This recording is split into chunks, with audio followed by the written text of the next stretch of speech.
Hello again guys and welcome back to another Big Al Devlin video, and this video is actually going to be about a subject matter that I haven't filmed about in many years. Many blue moons have passed since I've spoken about such a subject, and that is door work, being a bouncer. Um, for those of you who don't know, I used to be a bouncer. I used to do door work, and I have done videos on my times as a doorman, as a bouncer. I used to work in a number of different pubs and the odd nightclub here and there also. But most of the work that I to do used to be for independently owned pubs. I was self-employed, worked for myself, and I got my work through word of mouth and through working fucking hard and being a good doorman. Okay. And as a result, getting recommendations. When someone was ill, people would phone around and go, "Oh, is there any doorman spare or whatever?" And they go, "Oh, I know a real good guy." They'd ring me and they go, "You free?" And I go, "Yeah, okay, I'll come down." And I'll go down, and then I get kind of like semi-permanent work, if not permanent work, for a period of time. I'd be added to the team, or I'd fill for that guy whenever, or if that team ever had any illness or injuries or whatever, or people went on holidays, I'd fill in for them when they were there. And as I say, I also was part of a permanent team on a pub called the Tudor Rose, also. Um, and the Oak Tavern as well. So I had a reasonable amount of experience on the doors. It was for a brief period of time, but it was relatively intense. And the doors which I worked, they at the time were very rough doors. I have revisited them since then, and they are now poshed up.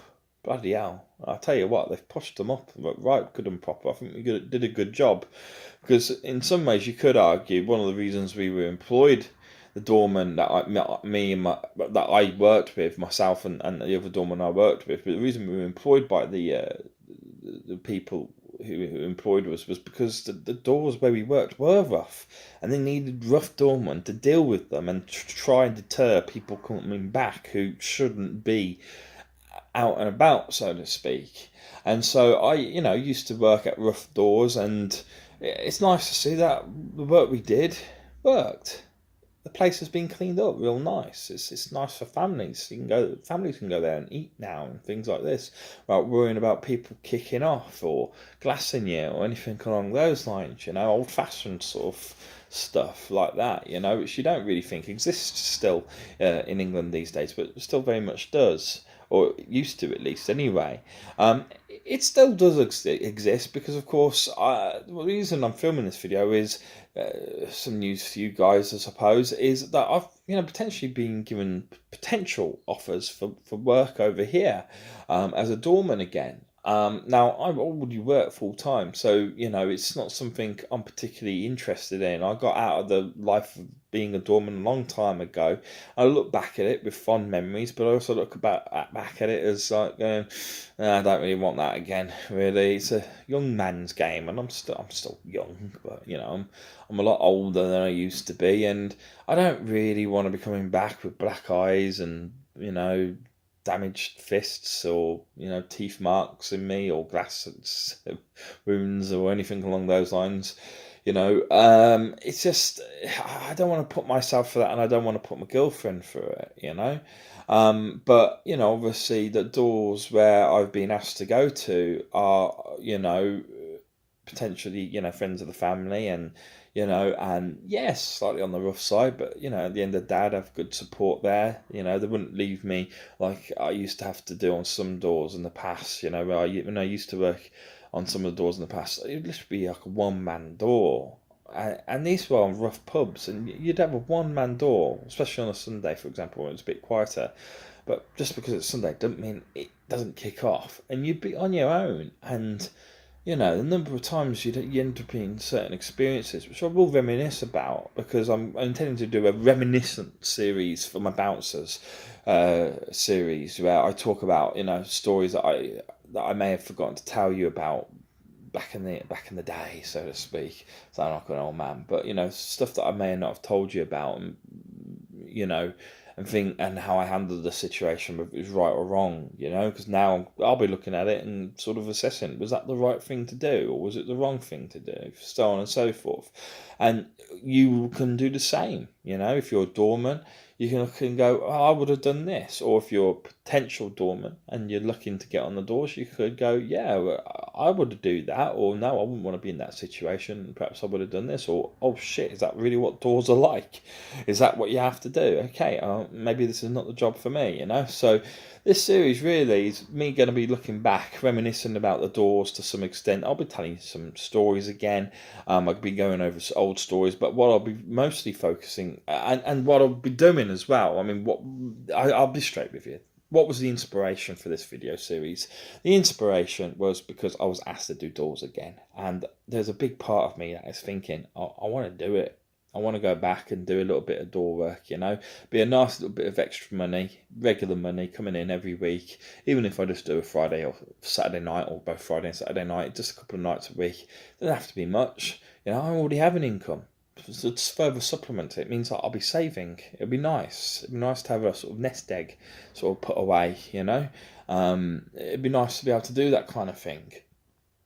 And it'd be nice to work down doors where, the doors that I would like to work down at, the sort of doors that I'm familiar with. They're independently owned pubs and bars and stuff like that, but they are a little bit on the rough side. Well, they are on the rough side, but where the owners understand it's on the rough side, and sometimes you've got to crack eggs to make omelets, so to speak. So I'm kind of iffing and that about whether I do it, but the main reason why I haven't, I have already looked at getting my I already went, and first thing I did was when I was off work, I went and checked my license, and I thought, because I said, nah, my license has expired, and I checked it and it expired by a bloody month, less than that, 20 days actually, 21 days to be precise. My door license had expired by 21 days. Beyond the expiry, but beyond the point where you can't renew it. And so I actually emailed the SIA and said, it's only just expired. It's a minimal time period. I know rules are rules, so if I'm over by a day, I might as well be over by 100 years or whatever. But is there any chance that I can either just reapply for my license and a 21-day period be seen as a sort of, whatever, just sort of be ignored? Or is there anything, do you offer sort of a quick retraining program, where I don't have to do the full training and the full exam again and all the rest of it like I did when I first acquired the license, where I can just simply renew my license with a sort of fast track training program where they just make sure that I still remember everything, and they teach me some new stuff that maybe, new legislation that I need to know, and off you go, there's your license. I would have liked that, but the answer was no. I've got to do the full training. And the training when I first started to get an SIA license, it was still relatively new when I first got my license. It was a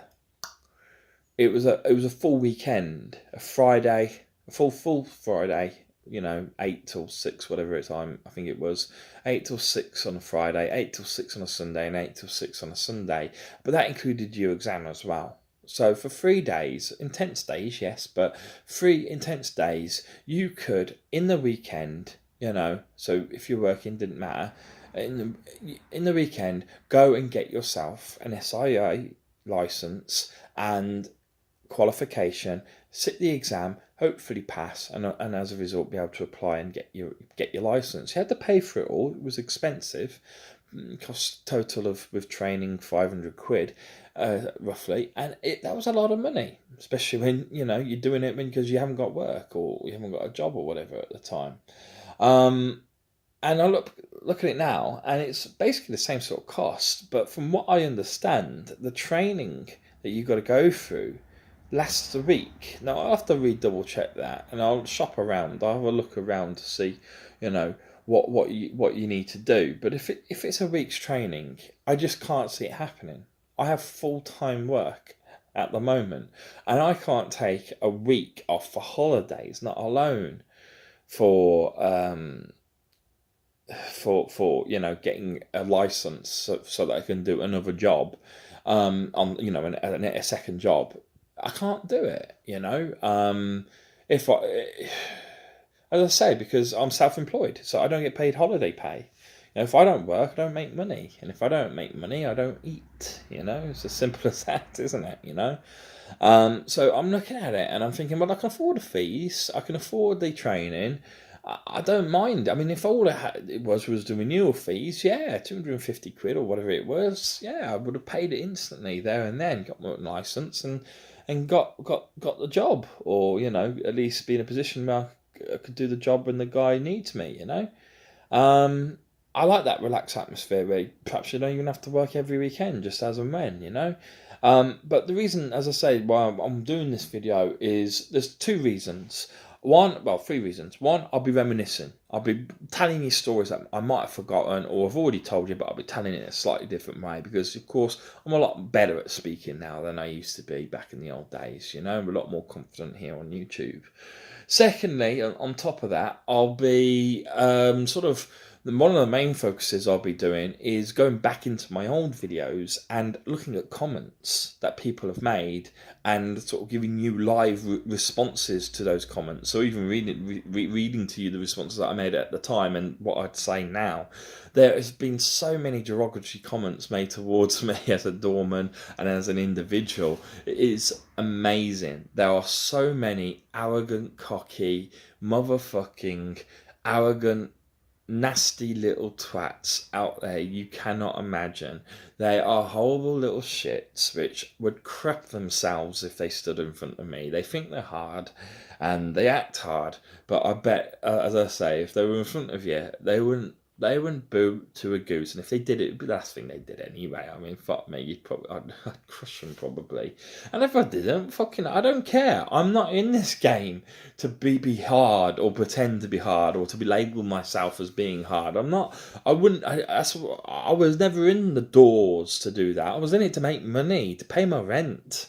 And I would be going back into it to save, so that. I don't let the missus know this, but if we're lucky enough at one point, when things all settle down, when our injuries are all healed from the car crash and everything, we might be able to have a family or something, I'm trying to make up some money to save so that, if we do want to go down that lines, we've got options, I'm doing it for the right reasons. Basically, I'm not going in there to be a hard man like a lot of people seem to want to do, or a lot of people who sit behind the computer like to pretend they are.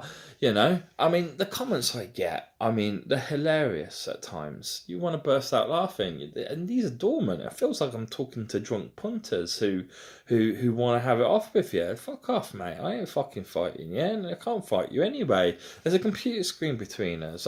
Like I say, I bet you ain't going to be so big when there isn't one between us, But that's one of the other reasons, as I say.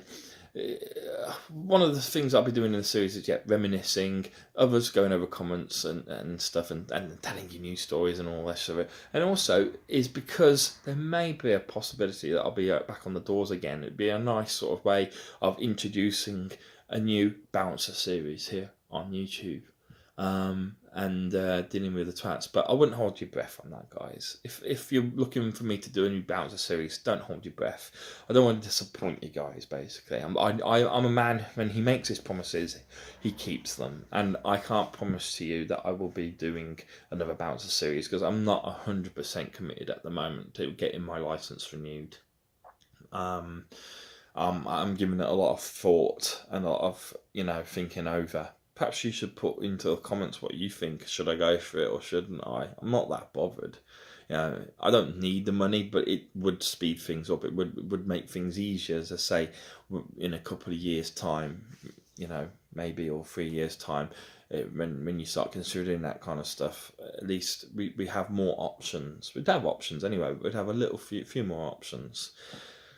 And also, it would be obviously a dependable income, you know. Every week you're bringing in money if that's what it ended up being. Whereas at the moment, you know, yes, my income's dependable, but as a martial arts instructor, it's not 100% dependable, you know.